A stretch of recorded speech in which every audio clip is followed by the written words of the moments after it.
नमस्कार, मेरा नाम है डॉक्टर पुरु धवन और आज इस वीडियो में हम बात करेंगे उन वार्निंग साइंस के बारे में जो एक किडनी फेलियर के पेशेंट को अपने अंदर देखने को मिलते हैं जब किसी की किडनी खराब होनी शुरू होती है।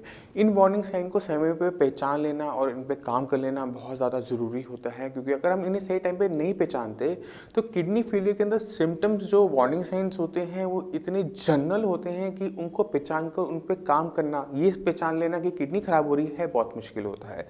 तो शुरुआत करते हैं एक एक वार्निंग साइन से और देखते हैं कि क्या आपको वो बताता है।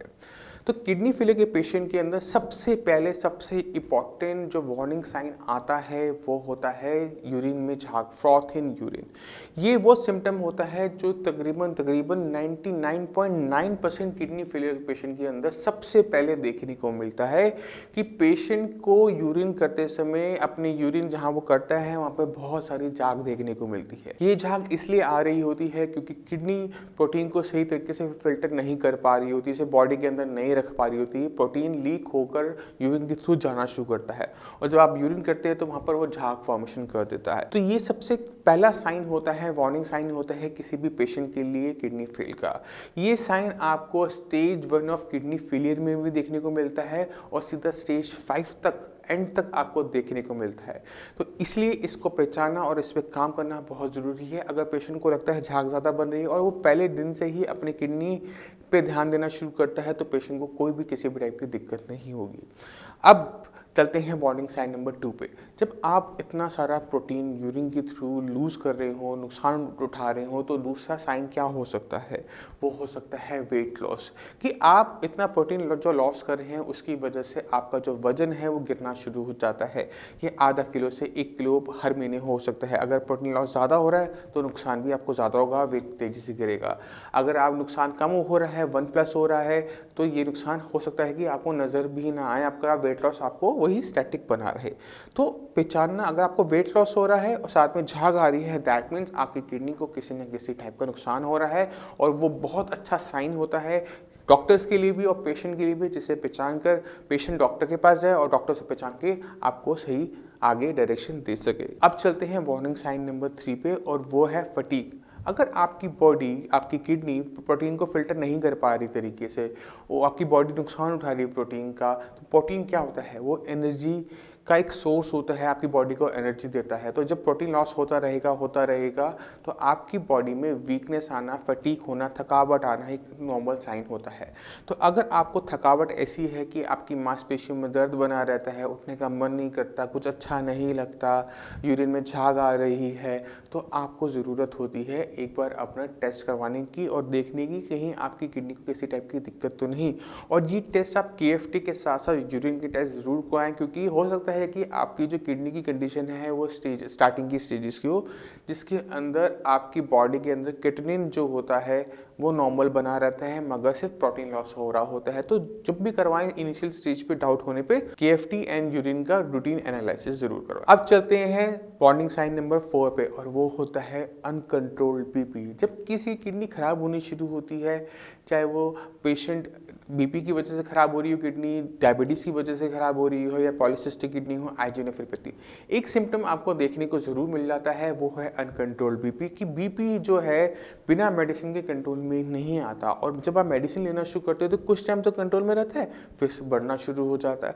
और ये बढ़ता भी कैसे है कि कभी भी नॉर्मल एज में 120, 90, 120, 100, 140, 100, ये हमेशा नीचे का जो BP है वो आपको ऊपर की तरफ मिलेगा। तो ये जो होती है ये एक बहुत बड़ा साइन होता है जो डॉक्टर्स को हेल्प करता है किसी का डायग्नोसिस बनाने में कि इसके पेशेंट को किडनी की दिक्कत हो सकती है। मगर अगर आपको लगता है कि आपका BP मेडिसिन लेने के बाद भी बढ़ा रहता है, दैट मीन्स कि आपको एक बार अपना KFT ज़रूर करवाना चाहिए और अपना एक बार यूरिन का रूटीन एनालिसिस ज़रूर करवाना चाहिए, जिससे ये कंफर्म हो सके कि कहीं बॉडी आपका प्रोटीन लॉस तो नहीं कर रही। क्योंकि अगर ये BP अनकंट्रोल बना रहा तो ये आपकी किडनी को और नुकसान पहुंचाएगा और बॉडी में और सिम्टम लेकर पैदा करना शुरू कर देगा। अब चलते हैं नेक्स्ट वार्निंग साइन पे और वो है स्किन रैश या इची स्किन। जब आपकी किडनी सही तरीके से फिल्टर नहीं कर पा रही होती तो बॉडी के अंदर बहुत सारा वेस्ट मटेरियल इकट्ठा होना शुरू हो जाता है और इस वेस्ट मटेरियल को हम किटनिन और यूरिया के रूप में जानते हैं कि ये बॉडी में इकट्ठा हो रहा है। तो ये क्योंकि वेस्ट मटेरियल है, केमिकल्स हैं, जब बॉडी में इकट्ठा होंगे तो ये अपने भी असर दिखाएंगे। और ये असर में कैसे देखने को मिलता है कि अगर आपको कोई स्किन की दिक्कत हो रही है, स्किन पे खुजली हो रही है, दाने निकल रहे हैं जो ठीक नहीं हो रहे, आपने क्रीम भी लगाई, उसमें लोशन भी लगाया, आपने मेडिसिन भी खाई, मगर वो बिल्कुल भी उनमें आराम नहीं मिल रहा, दैट मीन्स कि वो एलर्जी नहीं है, वो सिम्टम आ रहे हैं क्योंकि आपके ब्लड के अंदर किटिनिन इकट्ठा हो रहा है। तो अगर आपको लगता है कि आपको खुजली हो रही है, यूरिन में झाग भी आ रही है, बीपी भी हो सकता है कि अनकंट्रोल रहता हो, अगर ये सिम्टम्स आप एक साथ सारे के सारे देख रहे हैं, दैट मीन्स कि आपको एक ज़रूरत है सही गाइडेंस की, सही मेडिसिन की, तभी आप इस चीज़ को कंट्रोल कर पाएंगे। ये जो किडनी है इसको बाहर निकालने का तरीका सिर्फ आपकी किडनी होता है, तो किडनी पे आपको ध्यान देने की बहुत ज़्यादा ज़रूरत है। अब चलते हैं नेक्स्ट वार्निंग साइन पे, और वो होता है लॉस ऑफ एपेटाइट, भूख का ना लगना। जब आपकी बॉडी में किटनिन इकट्ठा हुआ तो साथ में इकट्ठा हुआ यूरिया, और यूरिया एक ऐसी चीज़ है जो नाइट्रोजनस वेस्ट है, मगर ये आपके ब्रेन के साथ बहुत ट्रिकी गेम खेलना शुरू करता है। पेशेंट की ना सिर्फ मेमोरी वीक होती है, मूड स्विंग्स होते हैं, बल्कि जब पेशेंट खाने को देखता है तो उसकी भूख खत्म हो जाती है। चाहे उसने कई दिनों से कुछ नहीं खाया हो, मगर वो खाने लायक नहीं होता, उसकी इंटेस्टाइन्स खाली है, उसका स्टमक खाली है, बट वो भूख को फील नहीं कर पाता कि उसे भूख लगी, उसका पेट खाली है। खाना खाएगा, मुंह में डालेगा, वो बाहर आना शुरू हो जाता है। तो ये एकदम नहीं होता, ये शुरुआत होता है लॉस ऑफ एपेटाइट से, कि भूख लगनी बंद हुई, धीरे धीरे क्या कंडीशन होने लगी कि खाना सामने आया, भूख खत्म, खाना खाया, वो बाहर। तो अगर ऐसा पेशेंट फील कर रहा है, दैट मीन्स बॉडी के अंदर यूरिया के लेवल्स बहुत ज़्यादा बढ़े हुए हैं और वहाँ ज़रूरत होती है अपने किडनी पे ध्यान देने की। तो ये एक बहुत इंपॉर्टेंट साइन होता है जिसको जानकर परख कर आप ये बता सकते हैं कि आपकी बॉडी में यूरिया का लेवल बढ़ रहा है, जो कि किडनी फेलियर की कंडीशन में देखने को मिलता है। अब चलते हैं नेक्स्ट वार्निंग साइन पे, और वो है एनीमिया। जब आपकी किडनी खराब होनी शुरू हुई तो किडनी एक हार्मोन बनाती है एरिथ्रोपोइटिन। अब वो सही तरीके से बन नहीं पाता, और हमारी बॉडी के अंदर खून को बनाने के लिए काफ़ी सारे सामान की ज़रूरत पड़ती है, चाहे वो प्रोटीन हो, चाहे वो आयरन हो, फॉलिक एसिड हो, B12 हो, तो ये साथ में एरिथ्रोपोइटिन, ये सारी चीज़ें जब आपस में मिलती हैं तो जाके खून बनता है। तो अगर कोई एक चीज़ भी इसमें से कम हो जाती है तो आपका जो ब्लड फॉर्मेशन है वो सही तरीके से नहीं हो पाती। अब जब बॉडी में सही तरीके से ब्लड नहीं बन पा रहा, शरीर के अंदर खून की कमी हो रही है, तो जो सिम्टम आते हैं, वार्निंग साइन होते हैं, वो एनीमिया से रिलेटेड ही होते हैं। खून की कमी की वजह से सांस फूलना, 2 सीढ़ी चढ़े सांस फूलनी शुरू हो गई, आयरन की टैबलेट आप खा रहे हो, मल्टीविटामिन खा रहे हो, खून का ना बढ़ना दूसरा साइन होता है। हमेशा थकावट बने रहना तीसरा साइन होता है। जल्दी पैल्पेशंस हो जाना, घबराहट हो जाना चौथा साइन होता है। तो और जनरल वीकनेस, क्योंकि खून की कमी है तो आपको वीकनेस भी रहेगी, शरीर जो फेस है वो पेल होना शुरू हो जाएगा, पीला पड़ना शुरू हो जाएगा।